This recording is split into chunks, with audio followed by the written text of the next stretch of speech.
Misuse जो हो रहा है टाइटलों का वो सबसे ज़्यादा हुआ है। आज के डेट में हर गली कूचे में mister Asia, mister universe, mister world निकल के आ रहे हैं। वो टाइटल का मिसयूज कर रहे हैं। जिस टाइटल से मान सम्मान बढ़ता है उन एथलीटों का जिन्होंने वाकई में उसके लायक हैं, जिन्होंने अभी तक मेडल लिए हैं।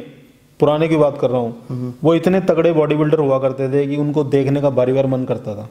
और आज के जो बॉडी बिल्डर जो बन जाते हैं, आप बिलीव करो, मैं उनकी बुराई नहीं कर रहा हूँ, उनका लेवल, उनके लेवल में जमीन और आसमान का अंतर है। यही अंतर कंपटीशनों में भी और एथलीटों में भी दिखता है। जीते जहाँ पे एक्चुअल मिस्टर यूनिवर्स हो रहा है उसको जाके जीते तो उसका नाम कितना होगा, लेकिन वो दिल्ली में मिस्टर यूनिवर्स जीत जाता है, दिल्ली में मिस्टर एशिया जीत जाता है, जिसके अंदर आप पूरा नॉर्थ इंडिया इन्वॉल्व नहीं होता उस कंपटीशन के अंदर, वो मिस्टर एशिया कैसे हो सकता है। नमस्कार दोस्तों, आज आपका फिर स्वागत है शर्मा जी फिटनेस में। मैं आ गया हूँ एक स्पेशल एथलीट से मिलाने। ये सीनियर एथलीट हैं और ये सबके गुरु हैं। मैंने जो वर्ड बोला ना कि सबके गुरु, तो मतलब सबके गुरु, जो आपके गुरु ने उनके भी गुरु हैं। इनकी फ़ोटो आप देख रहे होगे, आप इनको पहचान रहे होगे, और जो भाई नहीं पहचान रहे होंगे ना, वो इनकी बात सुन के जब अपने गुरु से पूछ के बता देंगे, हाँ भाई ये मेरे गुरु हैं, जब मैं इनको जानता हूँ, ये बहुत अच्छे एथलीट हैं। तो भाई स्वागत करो हमारे सुनील भाई का, जिन्होंने एक मुहिम चलाई थी जब दिल्ली में जिम बंद हो गए थे। तो आज इनसे सारी बात करेंगे कि जर्नी के बारे में जानेंगे, इनके लाइफस्टाइल के बारे में जानेंगे, इनसे सब कुछ बात करेंगे कि इनका फेवरेट एथलीट कौन है। इनके पास इतनी बड़ी टीम है कि अगर ये कहीं पे भी रुक जाए तो आपको ऐसा लगेगा कि लड़ाई होगी, इतनी एथलीट इनके पास है। दिल्ली में कम से कम 40 एथलीट, आपको फोटो भी नजर आ रही होगी। तो इतने एथलीट कैसे जुड़े, सब बात डिस्कस करेंगे। तो स्वागत करें हमारे सुनील भाई का। हेलो सुनील भाई। नमस्कार दिवाकर भाई, कैसे हो भाई आप? बस बढ़िया बढ़िया, आप बताओ भाई। एक पहले क्वेश्चन आपसे चाहिए भाई, जो लोगों के गुरु हैं आप उनके भी गुरु हो, तो आपका गुरु कौन है भाई? देखो, बिना गुरु तो ज्ञान नहीं है, ये तो स्पष्ट है। और मेरे भी गुरु जी हैं, मेरे बड़े गुरु जी हैं बलबीर गुरु जी, जिनको मैं अपना गुरु मानता हूँ। और एक्चुअली मेरे 3 गुरु जी हैं। तो सेकंड गुरु जी हैं जो टेक्निकली, जिन्होंने मुझे बॉडी बिल्डिंग में काफ़ी हेल्प करी, बड़े गुरु जी ने भी करी। और फिर वो हैं सेकंड मेरे Bhakta Kumar Mitai, mister Asia, many time mister India, unbeatable रहे हैं वो इंडिया के अंदर, वो मेरे गुरु जी रहे हैं। उसके बाद बड़े गुरु जी हैं, मेरे को लेके गए, मेरे थर्ड गुरु जी जो मेरे बने, मिस्टर नरेश धवन जी, जो मेरे गुरुजी हैं। ये तीनों मेरे गुरुजी हैं, ब्रह्मा विष्णु महेश। ये तीनों मेरे लिए ब्रह्मा विष्णु महेश है। इनका आशीर्वाद सदैव मेरे साथ रहा है, और मैं ऊपर वाले से गुजारिश करता हूँ जब तक इस धरती पे रहूँ उनका आशीर्वाद मुझे मिलता रहे। शुरुआत कैसे हुई भाई? ये तो गुरु कहाँ मिले आपको? आपने कौन सी उम्र में ये बॉडी बिल्डिंग को अपनाया भाई? बॉडी बिल्डिंग एक्चुअल में अपनाया तो बहुत, मतलब इतनी जल्दी नहीं अपनाया था, बट वर्कआउट जो करना मैंने स्टार्ट किया था वो 16 साल के आसपास की उम्र में मैंने कर दिया था। मैंने पहले पंडारा रोड गए, वहाँ पे सरकारी स्कूल में करते थे। वहाँ से फिर हम मोती बाग गए, मोती बाग से फिर आगे फिर हम बढ़े चैंपियन क्लब आरकेपुरम सेक्टर 2, सबसे पुराना जिम है दिल्ली का, पुराने जिमों में आता है वो। जिम नहीं था एक हिसाब से, उसे अखाड़ा समझ लो। उसमें कुछ मशीनें भी होती थी, कुछ प्लेट्स भी होती थी, मिट्टी का जिम होता था। वहाँ से मेरी जर्नी स्टार्ट हुई बॉडी बिल्डिंग की, जो मैंने थोड़ी सी जर्नी मैंने बॉडी बिल्डिंग की करी अपने लिए। तो भाई प्रोफेशनल किसने आना शुरू करा? मतलब होता ना कि आपकी, मैं बता दूं कि भाई को 30 साल कम से कम हो गए इस लाइन में भाई। मैं 30 साल पीछे की बात कर रहा हूँ। आप सोच सकते हो 2021 से 30 साल पीछे जाओ तो आप सोचोगे कि भाई किस उम्र में शुरू हुआ। भाई उम्र क्या थी उस टाइम भाई आपकी? जब मैंने फर्स्ट कंपटीशन खेला तो आई थिंक मैं 19 का था, आई थिंक। वर्कआउट तो करता था, तो 19 का था। तो मेरे को जो अच्छे से जो बॉडी बिल्डिंग जो कराने को मिली वो भक्ता कुमार मितई थे। उन्होंने मुझे बॉडी बिल्डिंग कराई। मैंने 8-9 कंपटीशन खेले, और मैं ये रिकॉर्ड है कि मैं आज तक खाली हाथ नहीं आया। अच्छा भाई। और जो मिस्टर दिल्ली में जो गोल्ड मेडल, सिल्वर मेडल लेके आते थे, उनको ही मैंने कंपटीशनों में बीट किया है। अच्छा भाई। हाँ, तो अच्छा रहा मेरा, जो भी छोटी जर्नी थी अच्छी रही मेरी। भाई मैं बात करता हूँ, छोटी जर्नी आपकी बढ़िया रही भाई, पर एक बात होती है भाई डाइट की। डाइट सबसे मस्ट है भाई। और मैं ये इसलिए स्पेशल जानना चाहता हूँ भाई, क्योंकि आजकल फैंसी डाइट बहुत है भाई, कि आपने 100 ग्राम चावल खाने हैं, आपने इतना सैलड लेना है, आपने इतना चिकन लेना है, नाप तोल के। भाई आपके टाइम में, जब मैं इस पुराने जनरेशन की जब बॉडी बिल्डिंग उभार ले रही थी, आपके टाइम में क्या था? और भाई स्पेशली रोटी की बात, भाई अगर मैं रोटी की बात करूं, आजकल में रोटी छुड़वा देते हैं बिल्कुल ही, क्या ये सच्चाई है भाई? रोटी छोड़नी चाहिए कि नहीं छोड़नी चाहिए? देखो, अगर गेम खेलना है तो एक टाइम पे रोटी छोड़नी पड़ती है। अच्छा भाई। वो तो सच है। अच्छा भाई। रोटी को आप रोटी ना बोल के आप कार्ब्स बोल दो तो वो शॉर्ट फॉर्म में हो जाएगी। हमने कार्बोहाइड्रेट छोड़ना पड़ता है लास्ट टाइम पे।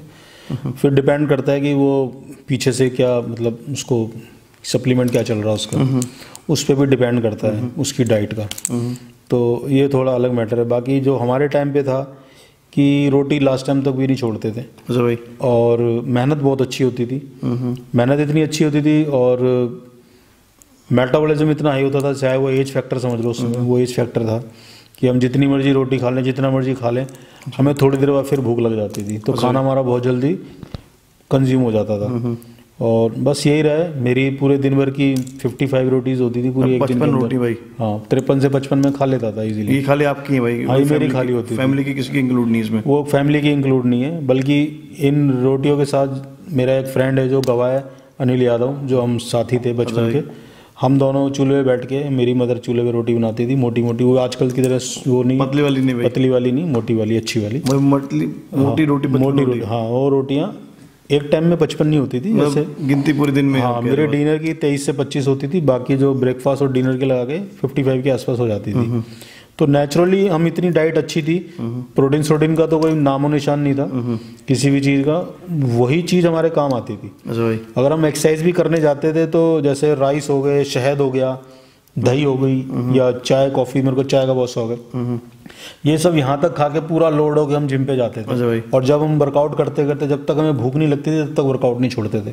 मतलब इतना वर्कआउट होता था कि हमने एक्सरसाइज करते करते हमें भूख लग जाती थी। और हमारे को दिक्कत हो जाती थी कि जिम से बस स्टैंड तक जाने में कि इतनी तेज भूख लगती थी। फिर रास्ते में एक अंडे वाला होता था, उससे लोग कहते हैं ये और नहीं खाना चाहिए, वो नहीं खाना चाहिए, बट हम लोग सब कुछ, हाँ, 4-5 अंडे होते थे, उसको पैसे भी नहीं होते थे तो लेते थे, उससे हम पूरा खा जाते। भाई आपने भी बात करी अपने दोस्त की भाई, हाँ, क्या वो भी साथ बैठ के खाना खाता था भाई? हाँ जी, हाँ जी, वो भी साथ खाता था। हम दोनों को बहुत शौक था, हमें शौक था कि हम अपने एरिया में सबसे तगड़े रहे, सीधी सी बात ये थी। तो हम लोग खाते थे और हमारा ये काम था, फुल यही रहता था। भाई मैं बता दूं, बदमाशी वाला चैप्टर अलग है। अगर आप इनको पर्सनली आके मिलोगे ना, और कई लोग जिनको पर्सनली जानते हैं, ही इज़ लाइक कोकोनट, जो होता है ब्राउन वाला, बाहर से सख्त अंदर से नरम, इनका स्वभाव वही है भाई। अगर आप बदमाशी करोगे तो पूरी बदमाशी दिखाएंगे भाई, दूर दूर तक है। नहीं ऐसा नहीं, अब तो खैर बदमाश रहे नहीं लोग, लेकिन ये चीज़ है कि जैसे को तैसा होना चाहिए। और अगर आपकी गलती है तो गलती माननी चाहिए, और गलती नहीं है तो फिर अड़ जाना चाहिए। मैं ये भी पूछना चाहूँगा भाई, आपने बॉडी बिल्डिंग छोड़ी क्यों? क्योंकि ये फैक्ट है कि आपने भाई मैंने देखा कि पीछे से मेरी डिस्कशन है, आपने बॉडी बिल्डिंग को साइड कर दिया, उसका मेन रीज़न क्या भाई? मेरी खुद की बॉडी बिल्डिंग जो छुट्टी है वो वही आज मेरे को यहाँ बैठा रखा आपने, जो आप मेरा इंटरव्यू ले रहे हो। अगर मैं खास अगर बॉडी बिल्डिंग कर रहा होता तो शायद मैं कहीं लुप्त हो गया होता, मतलब बिजनेस भी कर रहा था या जॉब कर रहा होता, जो भी कर रहा होता, लेकिन ये इंटरव्यू नहीं हो रहा होता, ये तो गारंटी है। अच्छा भाई। हाँ, हुआ ऐसा था कि जब मैं वर्कआउट करता था, बॉडी बिल्डिंग करता था, तो बस में मैं ट्रैवल करता था, बस स्टैंड पे जाता था, तो मेरा एक स्टूडेंट है, वो मुझको फॉलो करता था। अच्छा भाई। वो कभी बस स्टैंड पे आ जाता, कभी रास्ते में मिल जाता, कभी घर आ जाता कि मुझे भी करनी है, मुझे भी करनी है। तो मैं बोलता था अच्छा अच्छा कराएंगे, पहले मैं तो कर लूँ, फिर तेरे को भी करा देंगे। ऐसे करते करते 5-6 महीने निकल चुके थे। और फिर एक दिन मेरे दोस्त था, उसके संजय, उसका फ़ोन आ गया, मेरे छोटे भाई को भी करनी है। अच्छा भाई। कि तब तक हम अपने एरिया में तो अच्छे फेमस हो गए थे, बिकॉज नेचुरली हमारा 16.5 आज के आसपास हमारा डोला हो चुका था, तगड़े हो गए थे। हाँ, तो वो भी आ गया उस दिन, वो दूसरा वाला, पहला वाला स्टूडेंट भी आ गया, दोनों आ गए घर पे। फिर उन्होंने घर पे चक्कर लगाने स्टार्ट कर दिए, फिर कंटिन्यू। फिर फाइनली ये हुआ कि मैंने सोचा था मैं करूँगा बॉडी बिल्डिंग, फिर मैंने बोला भाई ठीक है, मैं आपको बॉडी बिल्डिंग करा दूंगा, लेकिन आपको मेरे से एक वादा करना पड़ेगा, और वो वादा अगर आप बोलते हो हाँ करोगे, पूरा करोगे, तो ही मैं आपको बॉडी बिल्डिंग कराऊंगा। अच्छा। तो उन दोनों ने बोला कि भाई जो कहोगे, मेरे को गुरुजी नहीं बोलता कोई भी, सब भाई बोलते कि भाई आप जो कहोगे हम वही करेंगे। अच्छा भाई। तो मैंने कहा ठीक है भाई, अगर मैं बॉडी बिल्डिंग छोड़ रहा हूँ, अगर मैं करता बॉडी बिल्डिंग तो मैं जीतता तो खुश होता, हारता तो दुखी होता। तो अगर जब भी तुम स्टेज पे जाओगे, तुम जीतोगे तो मैं खुश होऊंगा, और तुम हारोगे तो मैं दुखी भी होऊंगा थोड़ा। तो आपने ये सोच के बॉडी बिल्डिंग करनी कि मेरे को दुखी नहीं करना। अच्छा भाई, ये कमिटमेंट ले ली। हाँ, ये कमिटमेंट ले ली। और हार जीत अलग चीज़ है, लेकिन बॉडी बिल्डिंग जब तक करनी है, जब तक मैं आपको बोलूँगा तब तक बॉडी बिल्डिंग करनी है। तो उन्होंने मेरे से वादा किया, हाँ जब तक आप बोलोगे भाई तब तक मैं बॉडी बिल्डिंग करूँगा और आप ही के लिए खेलूँगा। अच्छा भाई, ये मेरे एक स्टूडेंट के बर्थडे की मैं जब भी खेलूँगा आपके लिए खेलूँगा।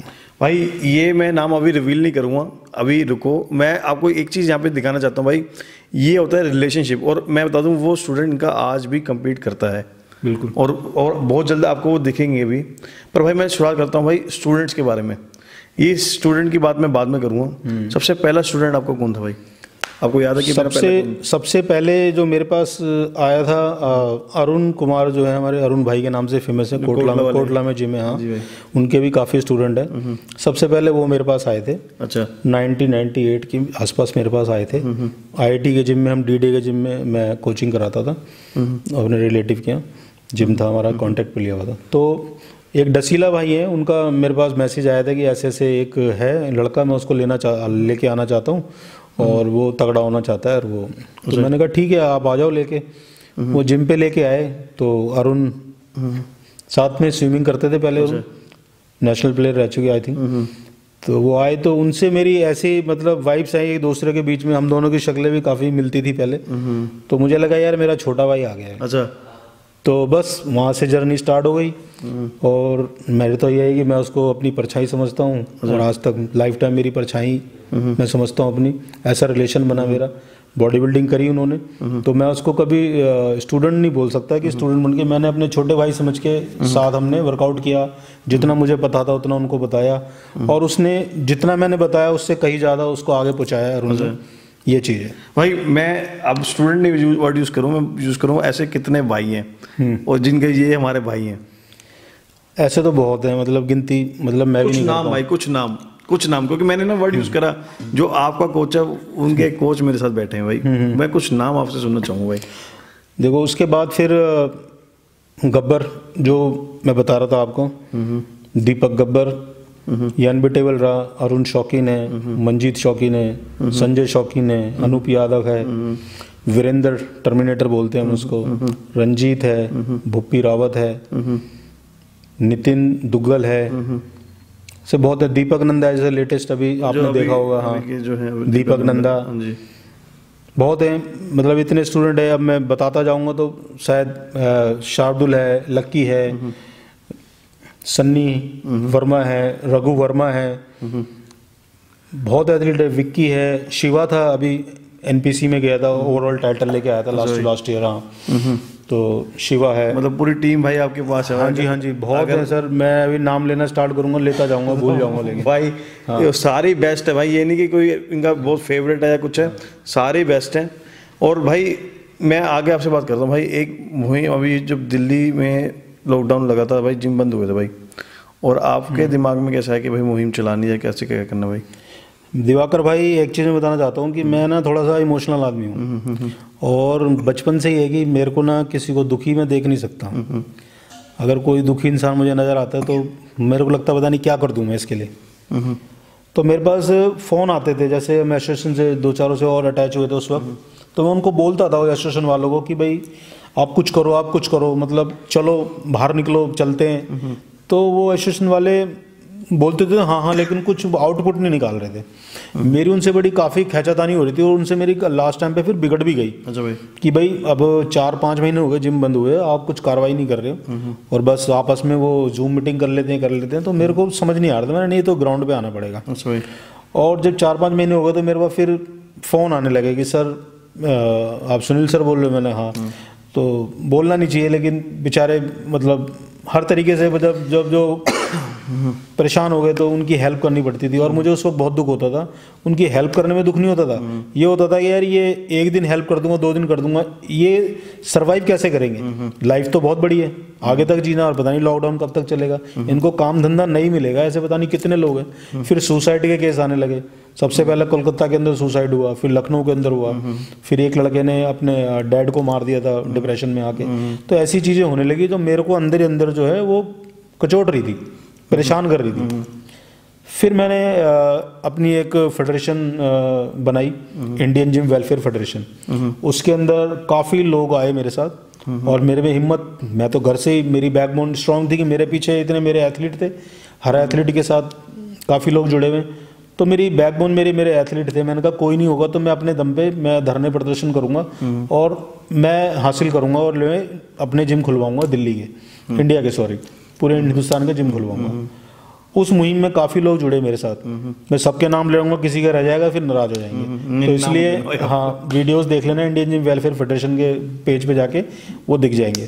तो सभी भाई मेरे साथ लग गए, जो थे, जो जिनकी सोच मेरी तरह थी वो लग गए। और आप बिलीव करो कि हमने काफ़ी धरने दिए, हमने एक दिन में 2 धरने दिए हमने। अच्छा भाई। हाँ, हमने एक धरना लोधी रोड में दिया, वहाँ पर 1 आध घंटे हमने वहाँ पर रोड जाम कर दिया था। ठीक उसके आधे घंटे बाद फिर हमने अपना केजरीवाल जी के सामने, घर के सामने हमने धरना दे दिया था। वहाँ पे हमने करीब 157 लोगों ने हमने अपने मतलब गिरफ्तारी दी थी हमने वहाँ पे सिविल थाने के अंदर। तो ये थॉट थी कि मेरे जो फिट इंडस्ट्री के लोग हैं, जो हमारे बॉडी बिल्डर हैं, एथलीट हैं, फिटनेस ट्रेनर हैं, जिम वाले हैं, बेचारों के जिम बिक रहे थे। लैंडलॉर्ड्स उनका मिसयूज कर रहे थे, उनको ब्लैकमेल कर रहे थे, पैसे दो नहीं तो जिम में ताला लगा देंगे, ऐसे बहुत कुछ हो रहा था जो सुनने मेरे पास आ रहा था। डे बाय डे मेरे पास वो आती थी और मैं अंदर बहुत ज़्यादा गुस्सा हो रहा था इन चीज़ों से। और फाइनली ये हुआ कि मैंने कम से कम, आप बिलीव करोगे, 60 से ज़्यादा मैंने ज्ञापन दिए इंडिया के जिम खुलवाने के लिए। और ऐसा कोई नेता और अभिनेता नहीं छोड़ा मैंने। अभिनेता सलमान खान को भी मैंने क्या कहते अपना ज्ञापन दिया था कि आप एक बार बोलोगे तो आपकी बात सुनी जाएगी। तो जब मैंने इतने ज्ञापन दिए, उसके बाद भी जब रिजल्ट थोड़ा सा पास में आया, फिर मैंने धरने दिए। तो हमारे आदेश गुप्ता जी थे, बीजेपी के अध्यक्ष, नए बने थे, तो उनसे मेरे को काफ़ी उम्मीद थी और उन्होंने वो काम हमारा कराया और पूरे हिंदुस्तान के जिम खुलवा दिए। तब हिंदुस्तान के जिम खुल जाते हैं, लेकिन एक न्यूज़ का बैड न्यूज़ ये भी आती है कि हिंदुस्तान के तो जिम खुल रहे हैं लेकिन दिल्ली के जिम नहीं खुल रहे। और जब दिल्ली के जिम नहीं खुल रहे तो हम फिर और एग्रेसिव हो गए, यार सब खुल रहे तो दिल्ली के क्यों नहीं खुल रहे। तो फिर हमारे धरने प्रदर्शन स्टार्ट हो गए थे और फिर फाइनली हमने जिम खुलवा के जिम खुलवा के माने और खुल गए जिम। उसके बाद मुझे काफ़ी अप्रिशिएट मतलब लोगों ने किया। पता नहीं कहाँ से कौन से किस जिम के क्लाइंट थे जो मुझे फ़ोन करते थे, दुआएं देते थे। कई लोग मेरी फ़ोटो मांगते थे, सर इजाज़त दो अपने जिम में फ़ोटो लगा लेते हैं। मैंने यार फ़ोटो मत लगाओ, बस दुआएं देते रहना बस। भाई दुआ से याद आई भाई, एथलीट के आपने बताया कि भाई इतने एथलीट है भाई। मैं आपसे जानना चाहता हूँ भाई, आज के टाइम में ना गुरु चेले का रिश्ता बनाना मुश्किल हो गया भाई, पर कुछ अभी भी जोड़ियाँ हैं जो बरकरार हैं। जैसे कि मैं अगर 1-2 एग्जांपल दूं कि धवन जी और हमारे मुकेश जी, आपके वसीम राजा हो गए, शिव कुमार जी हो गए, आपके शिव कुमार जी के जो कोच हैं, जो गुरु हैं, वो और शिव कुमार जी हो गए, मतलब ऐसे बहुत हैं। तो भाई आपके साथ इतनी टीम जुड़ी हुई है अभी भी, ये इतनी टीम को संभालना, साथ रखना कैसे पॉसिबल, कैसे भाई पॉसिबल क्या है कि जैसे अगर मेरे को गुरु की उपाधि मिल रही है, वैसे मेरा कोई भी लड़का मुझे गुरु नहीं बोलता, एक आध बोल भी देते हैं, गुरु जी बोल देते हैं आज, क्योंकि थोड़ी एज भी हो गई अब, सब भाई बोलते हैं मेरे को। और रिश्ता ऐसा हुआ कि जब कोई मेरे पास स्टूडेंट मेरा आता है तो मुझे सबसे पहले उसके लिए फेयर होना पड़ेगा। मुझे देखना पड़ेगा कि वो किस स्थिति में है और उसको कहाँ पे मेरी ज़रूरत है। वो अगर एक्सरसाइज अच्छी करता है तो कहाँ पे कम गलती है उसकी, मेरे को उसके लिए 100% फेयर होना पड़ेगा। जब तक मैं उसके लिए फेयर नहीं हूँ, मेरा रिलेशन डेवलप नहीं होगा। फिर आता है कि अब आपने एक जिम्मेदारी ले ली है, आपने एक कमिटमेंट कर दी, चल ठीक है मैं तेरे को कराऊंगा, तो उसको स्टेज तक पहुँचाना, उसको मेडल दिलाने तक की जिम्मेदारी एक कोच की हो जाती है। तो वो मैंने बखूबी निभाई अपने ऊपर वाले की दुआ से, और मुझे मेरे गुरुओं का आशीर्वाद रहा, जिसके हाथ से मेरी कलम से जो लिखा, आज तक मेरी कलम फेल नहीं हुई है। जिसको मैंने शेड्यूल दिए हैं वो सारे लड़के मेरे चैंपियन बने हैं भाई। चैंपियन तो मैंने, आपने जो नाम लिया वो सारे चैंपियन है भाई। पर भाई एक चीज़ और भाई होता ना कि भाई आप इतने, मैं एक चीज़ ये स्पष्ट पूछता हूँ भाई, कभी कभी आउट ऑफ बॉक्स जाके, मतलब क्योंकि मेरे को जितना लगता ना भाई कि इंटैक्ट रहने का एक ही रीज़न है कि जो एक गुरु चेले से बढ़ के ना एक भाई वाला रिश्ता, जो आप कहते हैं मेरे को भाई बोलते हैं, उस रिश्ते को मेंटेन करने के लिए भाई, जब आप पर्सनली किसी का कुछ करते हो ना, जब पर्सनली किसी से अटैच होते हो तो वो काम बनता है भाई। ये क्वेश्चन मैं इसलिए पूछ रहा हूँ क्योंकि भाई ये मैं सोच रहा कि किसी को नीचे दिखाना है, किसी को कुछ, पर मेरे जानने का क्वेश्चन इसका मकसद है क्योंकि आज के टाइम में गुरु चेले वाली बातें रह नहीं रही, तो आपने कैसे इस चीज़ को मेंटेन करा, वो मैं जानना चाहता हूँ भाई। बस मैं ये कहूँगा, अगर मैंने बोल दिया कि मैंने क्या किया तो वो चीज़ ख़राब हो जाएगी, और मैंने नहीं किया, मेरे गुरुजी के आशीर्वाद से और मेरे ऊपर वाला मेरा भगवान, मेरे माता पिता का आशीर्वाद रहा तो मैं वो चीज़ कर पाया। जी भाई। मैं ऐसा बंदा हूँ कि मैंने अपने स्टूडेंटों को अपने जिमों की चाबी भी पकड़ाई है कि अपने जिम मैंने गिफ्ट किया मैंने अच्छा एक स्टूडेंट को, तो अपना जिम दे दिया था मैंने कि भाई तू कर इसको। अच्छा। और एक स्टूडेंट तो मेरे पास ही रहता था, मेरे बेटे की तरह रहता था मेरे पास, मेरे घर पे रहा मेरे काफ़ी साल, और उसका ट्रक से एक्सीडेंट भी हो गया था, तो आउट ऑफ वे जाके भी मैंने उसको बिल्कुल ठीक कराया, और आज वो बिल्कुल तंदुरुस्त है और वो कंपटीशन भी खेलता है। तो उसकी मैंने आउट ऑफ वे जाके हेल्प नहीं कहूँगा, मेरी जिम्मेदारी थी वो मैंने अपनी पूरी करी। और एक एथलीट है जिसको कभी भी ज़िंदगी में बॉडी बिल्डिंग के नाम पे टेंशन लेने की ज़रूरत नहीं है, ये मेरी उससे लाइफ टाइम कमिटमेंट है, जिससे मैंने पहले दिन कमिटमेंट ली थी। उससे मेरी ये कमिटमेंट है कि कभी भी उसको बॉडी बिल्डिंग करने के लिए कभी परेशान होने की ज़रूरत ही नहीं है किसी भी चीज़ को लेके। तो ये मेरी उसके लिए कमिटमेंट है। तो अगर इसके बावजूद भी अगर वो मेरे साथ नहीं होते हैं तो इसका मतलब कहीं ना कहीं सिस्टम में गलती है। तो हमें अपना सिस्टम सही करना पड़ेगा और दोनों तरफ से सिस्टम सही करना पड़ेगा। तो भाई ये चीज़ है। एक लास्ट क्वेश्चन भाई जाते जाते भाई, आपने बताया कि मिस्टर इंडिया मिस्टर दिल्ली आपके टाइम में बहुत कफ रहते थे। YMCA आपने कहा 2 कंपटीशन होते थे, YMCA और मिस्टर दिल्ली, और जब उसको अचीव करता था उसका नेशनल की तैयारी करता था भाई। आजकल भाई कंपटीशन बहुत है भाई, लगातार कंपटीशन है भाई। आपके हिसाब से भाई पिछले टाइम में और इस टाइम में कंपटीशन का लेवल क्या है भाई? कंपटीशन का लेवल तो कहेंगे हाई हुआ है, लेकिन मिसयूज जो हो रहा है टाइटलों का वो सबसे ज़्यादा हुआ है। जो टाइटल का मिसयूज इस तरीके से हो रहा है, जैसे पहले 2 कंपटीशन दिल्ली में होते थे, YMCA और मिस्टर दिल्ली। तो YMCA जो खेलते थे, जो चैंपियन बनते थे, वही कॉपी पेस्ट दिल्ली के अंदर होते थे, और वो कंपटीशन हल्के नहीं होते थे, बहुत टफ होते थे, और बहुत पूरी दिल्ली में नाम होता था उन चैंपियनों का। जो चैंपियन बनते थे अपनी अपनी कैटेगरी में, पूरी दिल्ली, कोई सोशल मीडिया तो होती नहीं थी तब भी, उन प्लेयरों को पूरी दिल्ली पहचानती थी, जानती थी कि ये बंदा कौन है, बाय फेस बाय नेम पहचानती थी, और रिस्पेक्ट थी उन बॉडी बिल्डरों की। आज के डेट में हर गली कूचे में mister Asia, mister universe, mister world निकल के आ रहे हैं, वो टाइटल का मिसयूज कर रहे हैं। तो मेरा कहने का मतलब है कि आप ऐसे टाइटल मत कराओ। मेरे उन फेडरेशन वालों से हाथ जोड़िए कि भाई अगर आप इस इंडस्ट्री को, बॉडी बिल्डिंग की इंडस्ट्री को प्यार करते हो, और एथलीटों को प्यार करते हो, बॉडी बिल्डरों को प्यार करते हो, रिस्पेक्ट करते हो इस फिटनेस इंडस्ट्री की, तो आपको ये तो तय करना पड़ेगा कि ऐसे टाइटलों को ना छेड़ा जाए जिस टाइटल से मान सम्मान बढ़ता है उन एथलीटों का जिन्होंने वाकई में उसके लायक हैं, जिन्होंने अभी तक मेडल लिए हैं।